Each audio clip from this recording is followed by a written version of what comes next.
મને કીધું તો. બસ મજામાં. કેમ છો નભુબેન? મજામાં? કોઈ નવડું હોય તો આવો ને ભાઈ જોડે માં ઓટલે બેહવા હારું. મારે કામ ધંધો હોય ને, તમે તો નવરા છો, અમને કામ ધંધો ના હોય. વેલો હું ફળિયામાં બહાર બેહવા નીકળી પણ એવું કે ચાલ ને કોઈ વાટકા મળી જ જતું હોય તો.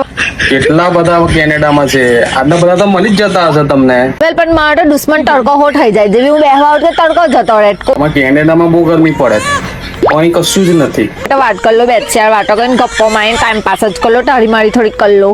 એટલે તમે નવરા છો, ગપ્પા મારવાનો અમારા પાસે ટાઈમ નથી. મને સમજ નથી પડતી કે તમે કેનેડામાં છો, ગપ્પા મારવા માટે સ્પેશિયલ ગયા છો કે હું લા? અહીં તો કેટલું કામ ધંધો છે લોકો પાસે, લોકો એટલા બિઝી થઈ ગયા છે. કોઈ તો મળતું નથી અહીંયા આગળ, તડકો મળી રહેલો છે તે હો જેવી બાર ઓંગળે ઓટલે બેહવા નીકળું કે તડકો આવી જતો રહે. ના તમે કેનેડાનો તડકો ખાઓ, અમે ઇન્ડિયાનો તડકો ખાઈએ છીએ, કેમ કે અહીં તો ગરમી છે જ નહીં. લોકો આરામથી હરે ફરે જ ગોધરા ઓળીને ચાલે જ, બરાબર? તો આવા મારા વાલાઓ, તમારે બી તડકો ખાવો હોય કેનેડાનો તો આવી જાઓ કેનેડાનો તડકો ખાને મારી જોડે ઓટલે બેહવા આવો ગપ્પો મારવા હારું. ને મળીશું ઇન્શાલ્લાહ, મળીશું. તમે ઇન્ડિયા આવો, ભણું ચાહો, આપણા ભણું ને જુઓ પેલા કે હમણાં ભણું કેટલું ડેવલપ થઈ ગયું છે.